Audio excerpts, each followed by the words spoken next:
Greetings and salutations. This is Abdelhadi with The Bitter Truth, where we may not have all the answers, but we're going to ask an awful lot of questions. You can also become a bitter pill, spoonful of sugar, or a brand new tier that we're introducing this summer. You can become the medicine going down and get some fabulous swag for your life, because your life will be better if you join a third tier of this thing. So, but in all seriousness, folks, got a friend of the show, good friend of mine.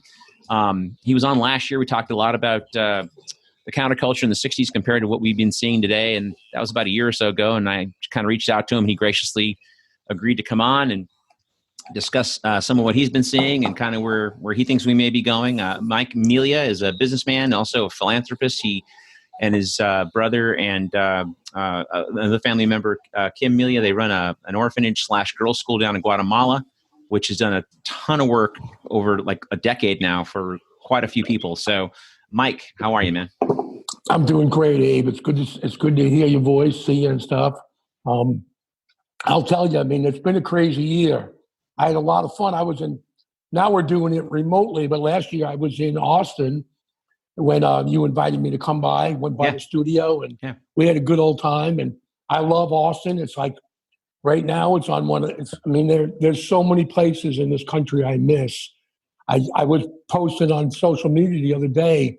I don't think I'll ever take another trip for granted again the rest of my days. Yeah. I mean, it's gotten that way. Little things that, even just going to a bar, you get kind of like, oh man, maybe I don't know, I might get sick. I might, and I don't post a lot about that on social media because I think it's kind of irresponsible because I don't know.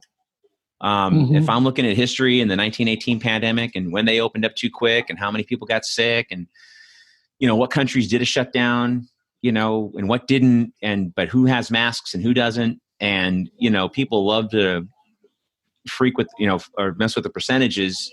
But if you look at there's 2 million cases in the United States and we have 130,000 people passed away, that's like almost 5%. That's crazy. And the flu is not that, people keep mistaking that for, a percentage of the actual population, not the population of people that got sick. So I'm kind of like, and, I'm tired of seeing these different clips by, doctors with a different agenda, there's certain folks that I trust that put out a video saying one thing and I'm kind of going, well, what's that cat's agenda? Oh, well, he holds these user events and he likes to have people come because he gets paid. So of course he's going to get the doctors that probably show up to his events and they get paid. So I'm like, I'm just like, whatever. But, but with all the protests, man, I mean, and I don't want to get into that COVID shit and those guys are whatever. They're, that's an AstroTurf movement in my opinion. But like what you see going on with literally a new civil rights movement, because this has lasted longer than any of the times, that we've had, when we've had these snuff films come out, you'll see a protest for 8 or 10 days.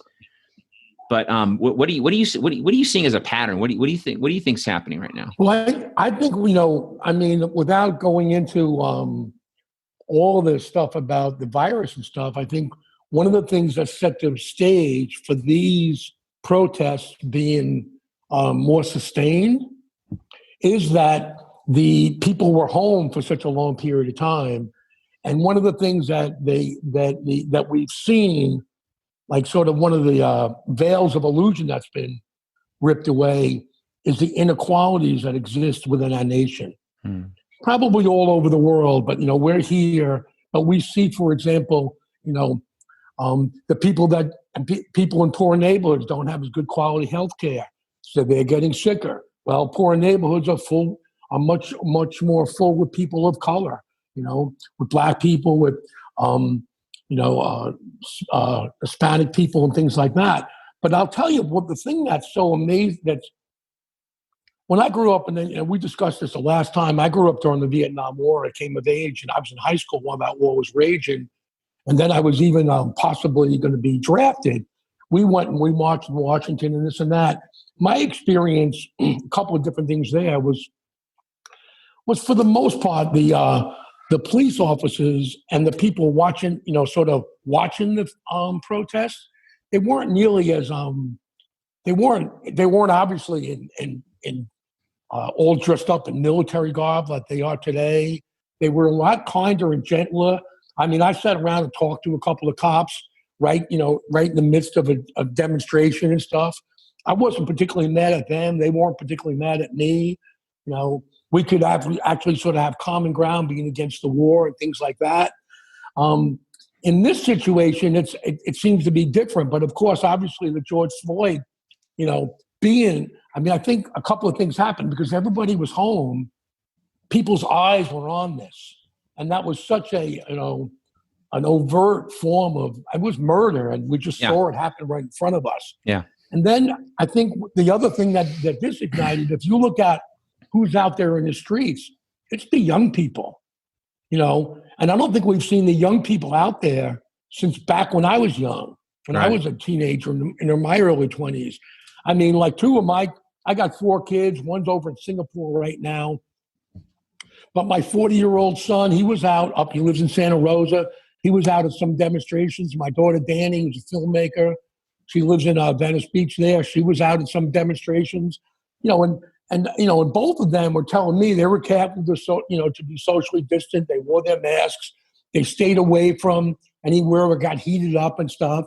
But again, I do think that there's a different tonality here. And then you look and you watch the stats of this or that. Like, for example, 3 or 4 years ago, Black Lives Matter had a negative approval rating among people. Right. And now it's got a very high approval rating because I think across the board, people are looking at it and saying, you know what, this is a problem. Right. And it's been easy to deny it for a long time. But then I also think the other part of it, and the big part of it, is the young people.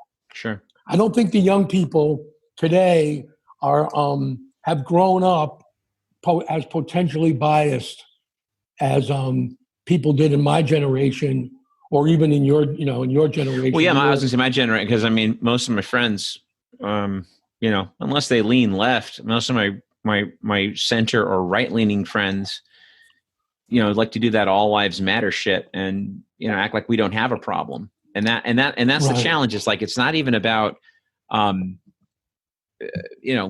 other lives not mattering. It's just historically we have had a diminished point of view with black and brown and everyone else. I mean, it's been a white country, and that's how it was founded. And we can tick off all the crap I wrote. But I think to your point though, I think with Black Lives Matter, when they first came out, they had a pretty positive response. And then, like you said, the rating was down a little bit. And I think that was just, again, people, because every time something like this goes on, when the center or the right doesn't like it, then George Soros rears his ugly head and he's responsible for everything bad. And then, I did a little digging. I think I sent you that video clip. And then I kept hitting pause on the YouTube and Googling some of this shit. And it was, a lot of this COVID shit, these AstroTurf guys were genuinely funded by the Dorr brothers who think the NRA is too liberal, the Koch brothers, the Heritage Foundation. So I don't know why these right-wing guys have no problem with these guys funding things, especially especially when the polls show that, they're dead wrong, compared to say something like this, which is not, they're pro-communist. Well, they might be pro-communist, but if you guys weren't pro-killing black people, maybe they wouldn't have a need to exist. Yeah, I mean, there's a bunch of stuff. Like one of the things I did was grabbed a few books to stick right over here to remind me of different things that I've read. And these are all books that I've read within the last year. Right. Since we spoke last. And, I think there's a few things right there. One is that if we're going to speak out and we're going to, put our opinion out to the world, I think it's vitally important that we continue to educate ourselves. Sure. And we continue to learn. I think that one of the things that's come out of this particular go-around of, demonstrations and stuff like that and protests is that people are taking more time to educate themselves. Right. Like for example, How to Be an Anti-Racist is one of the top 3 selling books right now. Wow. And it's a challenging book. I've been listening to it on Audible, and I live right here on the beach. And I probably put in 4 or 5 miles a day on the beach. Sure. And I listen to books while I'm doing it because, again, I think we have a responsibility to continue to educate ourselves.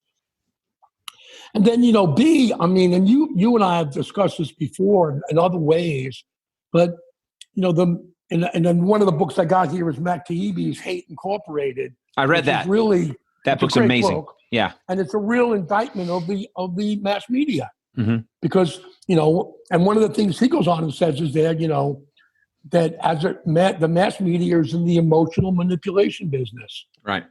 And there's a chapter in there that says, watching the news is like smoking cigarettes because it is addictive and it is designed to, to get you to come back. And when we have like the so-called left-wing media, the so-called right-wing media feeding their bases, and they're not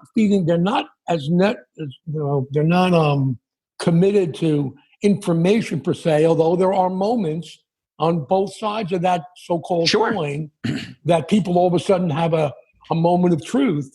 But a lot of it is to manipulate the people and to continue to subscribe to that particular network or that, that particular stuff. But again, I think the combination of what we've seen, like the protests came out against, were there, particularly specifically against systemic racism, against killing of unarmed black men, black people, because women too, and the police brutality involved. Then ironically, we see the demonstrations, and we witness a lot of police brutality in the demonstrations. Yeah, they know they're being filmed, and they just steam right in. Right, and that particularly, obviously, that one big thing on, I think it was on June 8th when the president's photo op in front of the church. Right. That was out now criminal, and I do think. Here's what I think. I think that we have an opportunity here that's unlike anything we've seen in a long, long time, if ever, to take this and to bring it all the way to a better resolution than we've ever had before. At the same time, if you start looking at it, what's the enemy? The enemy is the manipulated media spinning narratives. And the two. And what are they designed to do? This isn't going to sound unusual to your listeners for the most part, because but it's the very, very wealthy, the elite who control the media, who control the narrative, and who have a vested interest in keeping the people pitted against each other. And I go way, like I was in Boston. I lived in Boston in the early 70s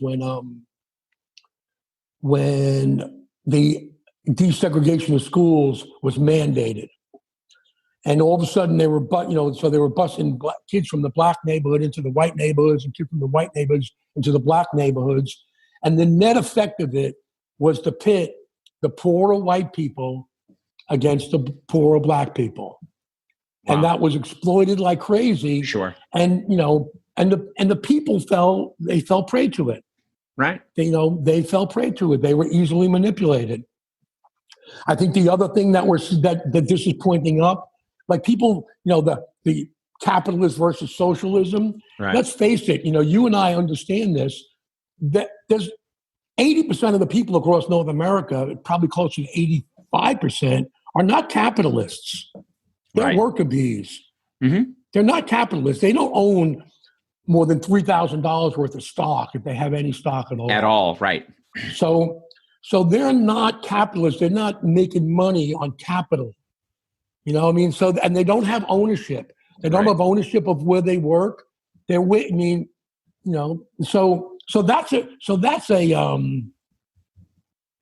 what do you call it? That's like that's an illusion right there. And so they're going to pit those people against socialists. Right. And most people who identify as socialists, they don't really understand socialism. We're not going to Karl Marx type of socialism. Right. They're just talking about, maybe Franklin Delano Roosevelt's version of socialism. Well, even the so-called pro-capitalists, if you push them, they don't know that capitalism fails routinely. Forget this year. Capitalism needs a bailout every 4 to 7 years. And more frequently recently, right? And who's getting it? It's like we socialize the losses, but we privatize the gains. We are socialist. It's just that it's not for you and me. It's for who you said. It's for the elite. They get all the socialism up the ass. I mean, it's like I saw some stat the other day that the top 400 richest people in this country upped their personal wealth by $500 billion in the first 6 months of 2020, right? Because of all the bailouts and all the breaks and everything. I'm like, whoa. I mean, I got an SBA loan, which was cool. I mean, right. But it's not, it's not money that I don't got to pay back. You know what I mean? It's just like, all right, that's fine. But in all seriousness, it's like, that's where it fails. And then people that, for example, they use the airports, they use the cops, they use the libraries. That's socialism. No one's coming to take your house. No one's coming to take your shit. But there's certain utilities that should be nationalized. We have a failed banking system, hands down.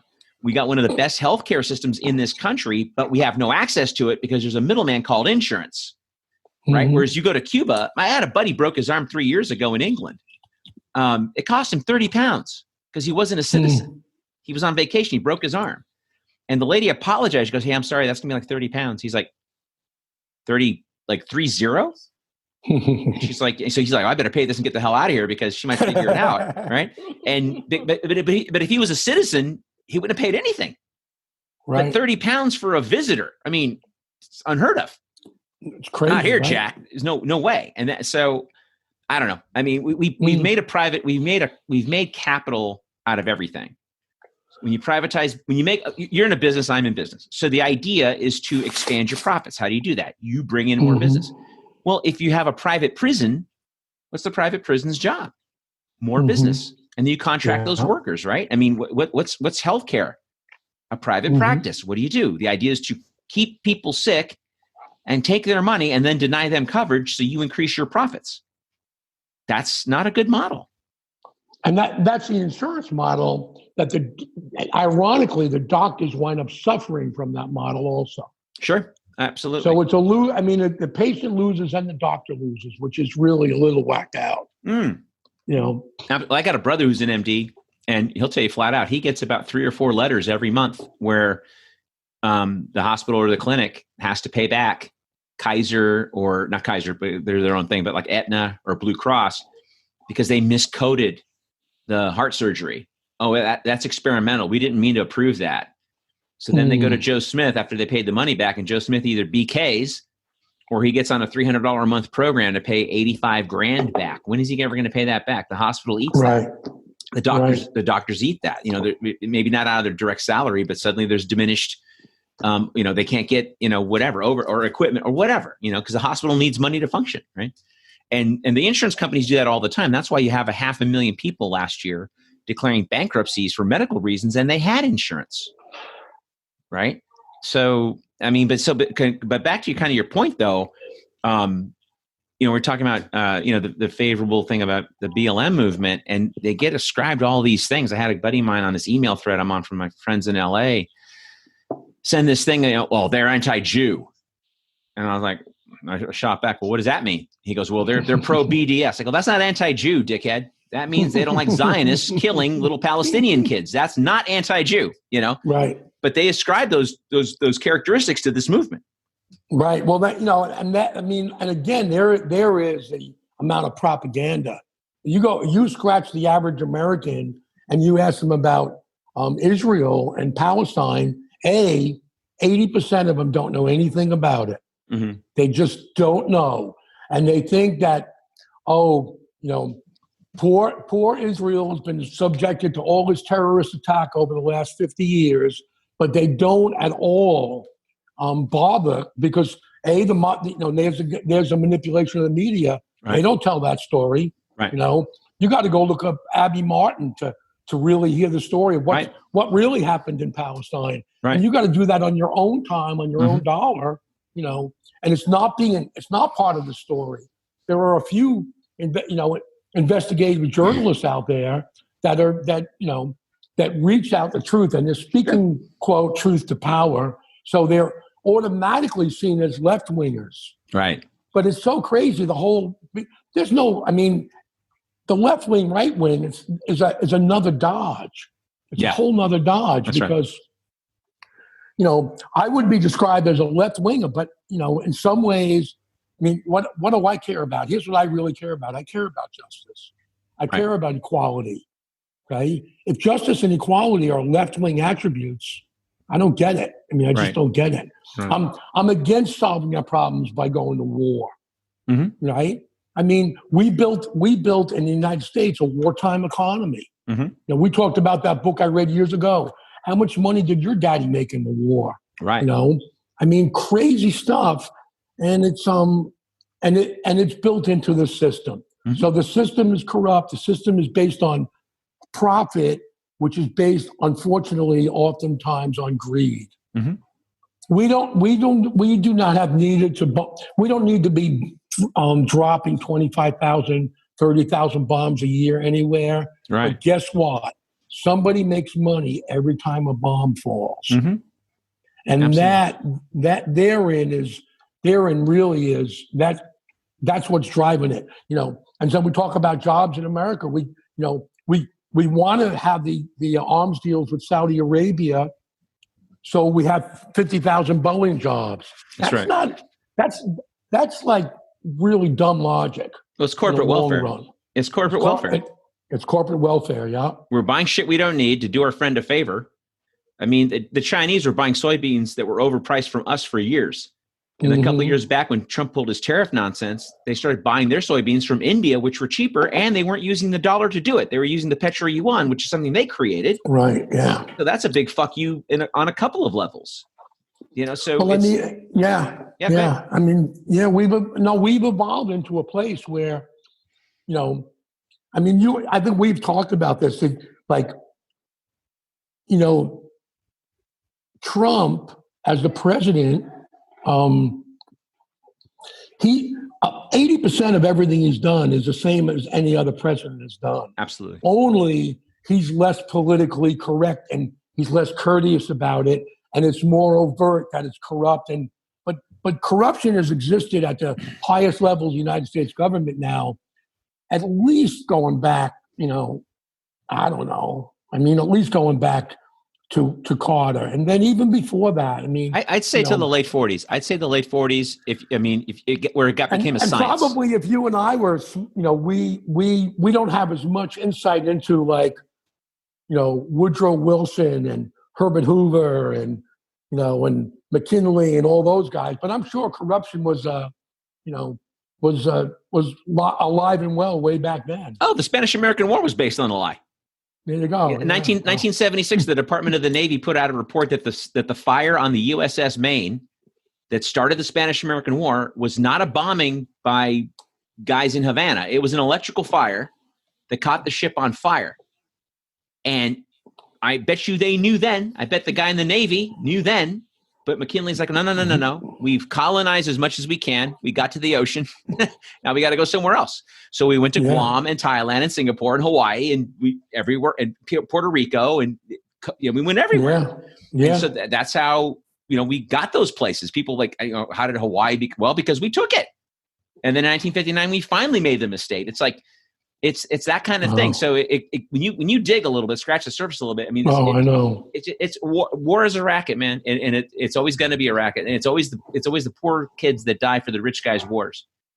A minute ago you said something about you would like us to solve our problems without war.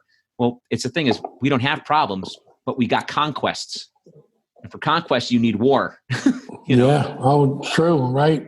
I mean, the Middle East has been a tinderbox for years, but if you go back and study how did that happen, you had Western imperialists, the French and the U.S. and the British, sitting at a table, drawing up new maps, right? Deciding what country, what each country would look like. Mm-hmm. And because I know you studied that history, it was a bunch of nomadic tribes there. 100%. They were doing their own thing. They didn't, I would venture to say they were probably better off being nomadic tribes than they are living under the Saudis. Oh, 100%. Well, here's it. And this is the thing is when all that stuff got carved up between the French and the British, when people say, oh, they've had those problems, the Arabs and the Jews for thousands of years. No, they didn't. In fact, none of the pogroms came out of the Middle East. It was all Russia, Ukraine, Germany, France, Spain, Belgium. They were killing Jews. Not the Iranians, right? Not the Saudis, which were a bunch of nomads running around calling it King of Saud, which was king of the dirt, really. It was nothing there until Standard Oil gave them borders and some equipment.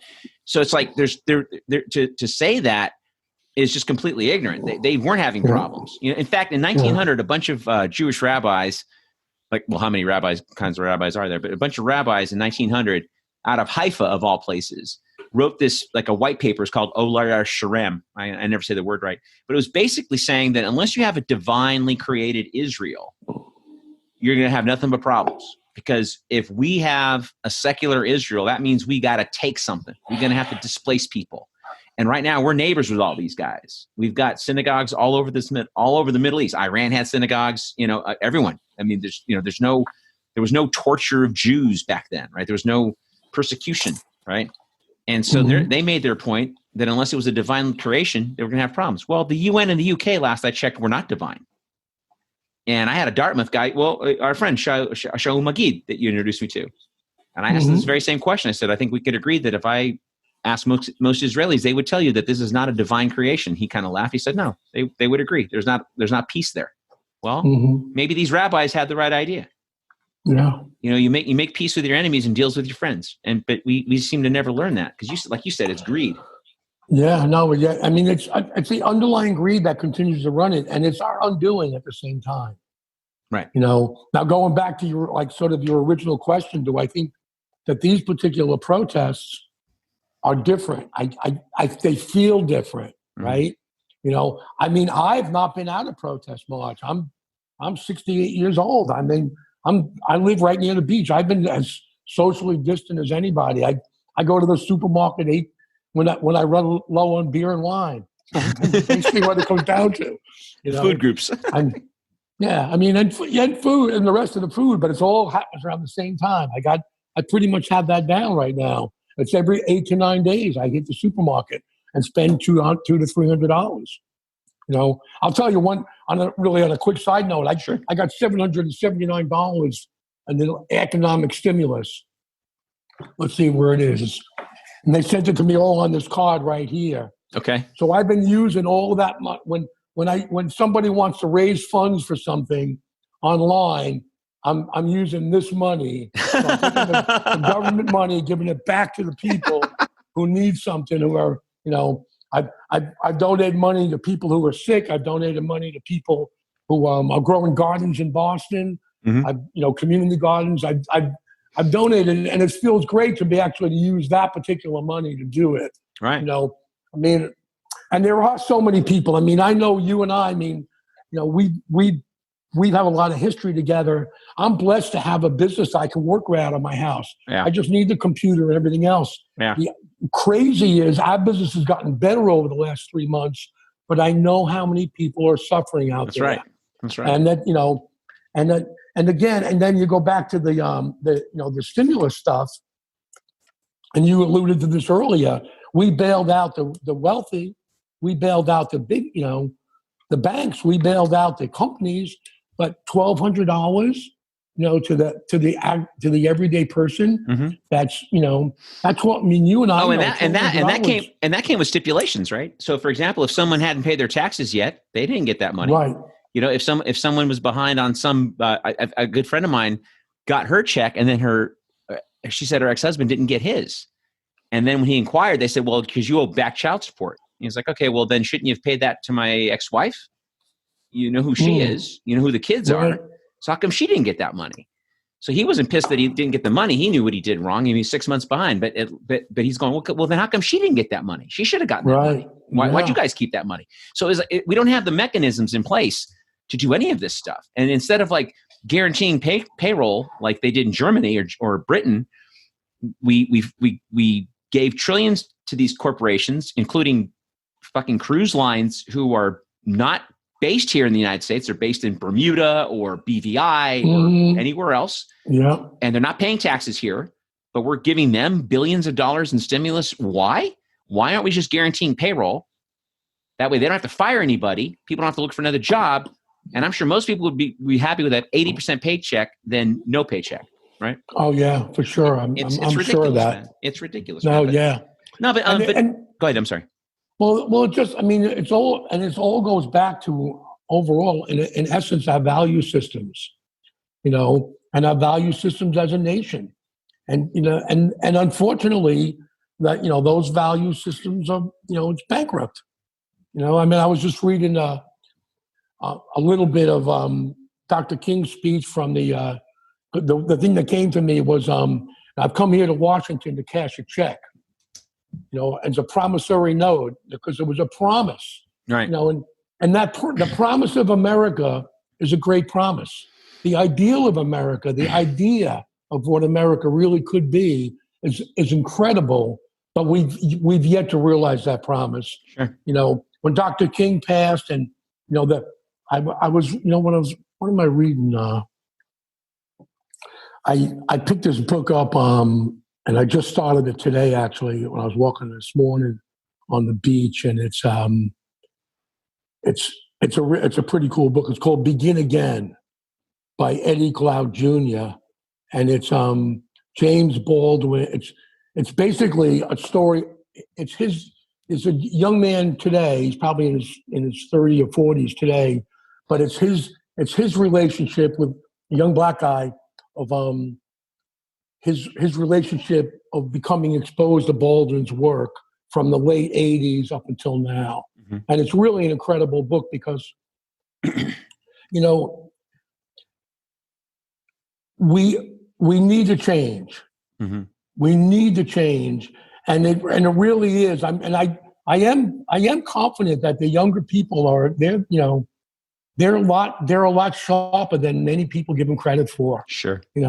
And the millennials, but then also the kids younger. I've got a 15-year-old granddaughter who lives in Singapore right now, and she, before the Tulsa event, she was all over it. Well, Grandpa Mike, you know what we're doing on TikTok? I go, no, I don't know what you're doing on TikTok. She goes, we're ordering tickets for the event. I go, what do you mean? She goes, yeah, we're all those tickets. There's tens of thousands of kids that are ordering tickets. And I was amazed that she was as sharp as she is about it, right? But it does go back to, I think she was in New York City in school, and she led her classes a protest march, and spoke at it. I guess it was after Eric Garner was murdered. Oh, wow. Okay. So a few years ago, and she was and she's Korean American. So, I was sort of glad that they were out of the country when all this happened because of all the anti-Asian stuff that went on. I wouldn't want them either one of my granddaughters to see that stuff up close. Yeah. Yeah. No, I mean, my brother is married to a Filipina, and my niece and nephew, they're 18 and 16 now. And, they look it, right? So, I mean, good looking kids, but I'm sure, they get some shit because, they don't quite look white. Right. And, and it's like, a good friend of ours that we both know, Mel Roberson, was on the show a few weeks back. And we talked about that specifically. It's like, I get along most of my day because I pass for white. And I say it like that because when I was a kid, I didn't. Everyone knew my parents. We grew up in the same neighborhood, 18, 20 years. Everyone knows your folks. They know who you are. Right, I didn't even know I was a white guy till I got to college. Right. Like seriously, because no one treated me different. They're like, "Oh, Abe, hey, it's Abe. Abe's the guy." Right. And it wasn't until you start talking and chatting to people, and they find out you're first generation, your parents but if you're black, you can't change color of your skin. Right. If you're Korean or Japanese or whatever, and we are decidedly a white country, and the challenge I got with a lot of this stuff, and this is something you've pointed out a few times, is we have this attitude toward everyone where we are tolerating you. And that whole attitude where you hear, well, slavery ended 150 years ago, get over it. You're kind of going, well, but Jim Crow didn't. In fact, Jim Crow grew up and now he calls himself James, right? And it's like, now he's sophisticated and we got better at it. We got it down to a science now. Roberson's coming on in a few more weeks. We're going to talk about systemic racism in banking. And he's got 2 MBAs, this kid. So he's got details, zip codes and demographics that fit into zip codes. And all that stuff, and how you deny someone the 680 credit score in a certain neighborhood, but you give the other guy a way better loan at a 680 credit score because he's one block over. So it's just stuff like that. It's like we like you said, it's a promissory note, but we're not making good on it. Mm-hmm. And if you look at the Constitution as a treaty to the people, like every treaty we've had in this country, we pretty much broke it. Mm. I mean, we don't honor that. I mean, and then we have to look at this situation right now, again, with the protests and stuff like that, and say, I mean, it is in the hands of the next generation already. Yeah, absolutely. It really is, Absolutely. I mean, we can continue to educate ourselves and support them. But the good, and I think if there's, a bright spot in it, is that that's who's out there in the streets, is the young people. Yeah. And they're saying things have to change. Yeah. And, and so, again, I mean, and, the whole white privilege thing and stuff, the denial, people who deny all that stuff. I mean, denial is, like, it's like an art form here in the United States. It is. And a friend of mine sent me a clip of some woman teaching a class. And, there's a bunch of these kids trying to deny that there was any such thing as white privilege. And she said, great, would you trade places with a black person? Mm-hmm. Class got real quiet because they wouldn't. I had a guest on my show a couple weeks back, and he was kind of going off in that direction. I said, would you trade places? And he goes, well, no, of course you wouldn't. Chris Rock has a great joke about that. About 20 years ago. Remember that joke? He says, there's not a single white person here would trade places with me, and I'm rich. Right. So right now, there's a one-legged white busboy in this theater who will not trade places with me. No. I'm going to ride this white thing out for another little bit and see how it pans out. It's got to go somewhere, right? Well, that Dave Chappelle piece was brutal. Yeah, it was. Brutal. It was great, but it was brutal. It was like, whoa. Well, he wasn't trying to be funny either. He was just... No, he wasn't trying to be funny. Yeah, he was just talking. But to your point, though, it's like my generation, I think, was... My generation, I'm 56. I turned 57 in a couple of months. I think my generation was kind of the last generation that kind of had the blinders on, right? I think we were sort of the last generation that grew up with the John Wayne shit in the 70s, right? Mm-hmm. 60s. And then, at least for me, you get into college, start talking to different people, and then you start getting your news somewhere else. I mean, I was getting it from the LA Reader and the LA Weekly before the LA Weekly got bought. When there was no internet. I found out about Nicaragua, not from the LA Times, but from the LA Reader. I found out about the death squads and everything, reading the LA Weekly on El Salvador. I wasn't getting it from the regular news. And it's like manufacturing consent with Noam Chomsky wrote. It's like when it's a Polish priest. There you go. when it's a Polish priest, in communist Poland who gets killed, oh my God, it's the end of the world, those evil Russians. But when, 20 nuns and 14 priests get killed in El Salvador and it's our guys, well, then we don't cover that. Mm-hmm. Right. Cause that's bad. Right. It just keeps going. Yeah. No, I know. Yeah. But I mean, and we got a few minutes here. So I don't know, man. So what are you seeing? Like, what are you seeing like down the line? Like, what do you think is going to happen regardless of the election? What do you think movement wise can happen in the next year? Like, well, I mean, I think that I don't think that the young people are going to let this go. I don't think so. I hope they don't. Yeah.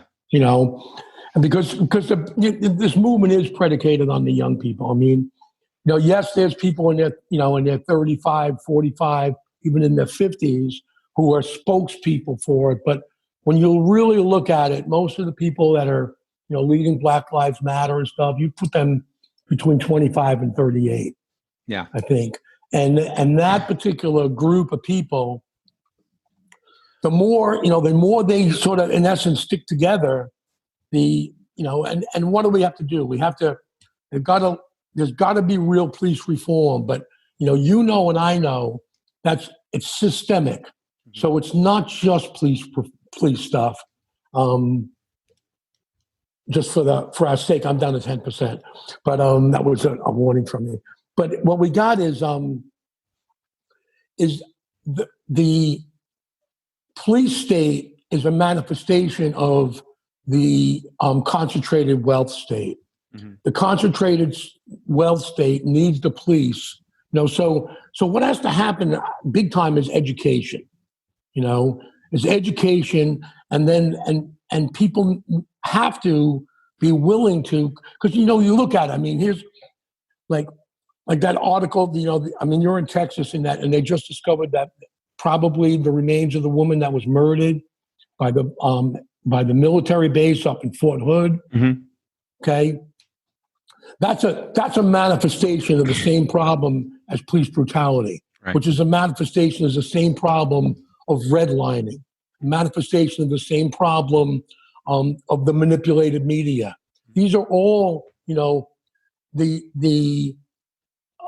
the concentration of wealth, and then the rest of the people, therefore, are relegated to be, they allow us, in essence, mm-hmm. for like people like myself, to be able to move from $25,000, $35,000, $40,000 a month to like a business, like I have a network marketing business, mm-hmm. where I can make $250,000 a year. Mm-hmm. Okay. In essence, that opportunity buys me off from being against the system. Right. But because I grew up the way I did, I still don't buy any of their stuff. Well, because you weren't so eager to get in that system either. You had a different philosophy about money. You looked at it as a tool. It can give you security. It can give you freedom. It can give you travel time. It can give you whatever you right. But you weren't looking at it to go golf with the Trumps. No. But there has to be a populist. Like the Trump movement was a populist uprising. Mm-hmm. Absolutely. But so was the Bernie movement. Mm-hmm. Well, now the Black Lives movement is a populist uprising. Mm-hmm. So we need the elements of a populist uprising, and then we need to have, a real value system. As the protests were gaining storm, I had a conversation with my daughter, who's a filmmaker out in California, and I said, what has to happen is now you've got to formulate. You've got this audience now. What do you want to get out of all of this? What are the results? What are the goals? And I'm a very goal-oriented style person. But what are the goals? What do we want to do? What is the society we want to create? What's that vision for the future? Mm-hmm. And that is going to require a populist movement and good or whether we like it or not, it's going to have to take some charismatic leadership. Yeah. Yeah. Well, shoot, man. Hey, kind of coming at the end of the time. I really appreciate you coming on today, and stay safe and have a good time. Thankfully, you're stuck at the beach. I could think of worse places to be quarantined. The beach has kept me sane. I'll tell you what, it's kept me sane. Oh hell yeah, it's water. I get in my car like once or twice a week, max. Right. In the last 3 months. Right. But I walk 5-6 miles a day on the beach, 6 days a week. Yeah. No, I'm getting about 6 months to the gallon right now. It's been working out really good. But well, listen, I really appreciate your inviting me to come back, and I love talking to you always. You too, man. I value what the voice that you bring to the conversation. I really do. Well, thanks, brother. And just keep doing it, and hopefully people start figuring some stuff out. Folks, my guest has been Mike Melia, and we've been talking about some stuff that you may find uncomfortable. And again, you can always visit us at patreon.com/thebittertruth. And if this stuff makes you uncomfortable, it's supposed to. Sleep tight.